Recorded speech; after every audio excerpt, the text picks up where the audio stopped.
ગત 22 મે 2026ના રોજ બાઘોડિયા પોલીસ સ્ટેશનની હદમાં એક જ્વેલર્સની દુકાનમાંથી પરત ફરી રહેલા વેપારી પાસેથી થયેલી લૂંટનો ભેદ પોલીસે ગણતરીના દિવસોમાં ઉકેલી કાઢ્યો છે. મધ્યપ્રદેશની કુખ્યાત વાસોનિયા ગેંગના 2 સાગરીતોને વડોદરા ગ્રામ્ય પોલીસે એમપી પોલીસ સાથે સંયુક્ત ઓપરેશન પાર પાડીને દબોચી લીધા છે.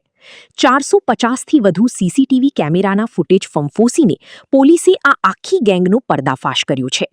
વડોદરા જિલ્લાના વાઘોડિયામાં જ્વેલર્સના ત્યાં લૂંટ ચલાવી ફરાર થઈ ગયેલી આંતરરાજ્ય ગેંગ પર વડોદરા ગ્રામ્ય પોલીસે ત્રાટકીને 2 સાગરીતોની ધરપકડ કરી છે.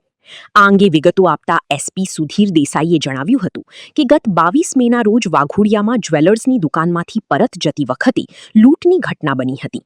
જે અનુસંધાને વડોદરા ગ્રામ્ય પોલીસની અલગ અલગ ટીમો કાર્યરત કરવામાં આવી હતી. પોલીસે ટેકનિકલ સોર્સ અને વાઘોડિયાથી લઈને મધ્યપ્રદેશ સુધીના 450થી વધુ સીસીટીવી કેમેરાના ફૂટેજ તપાસ્યા હતા, જેમાં આરોપીઓની શંકાસ્પદ મૂવમેન્ટ કેપ્ચર થઈ હતી.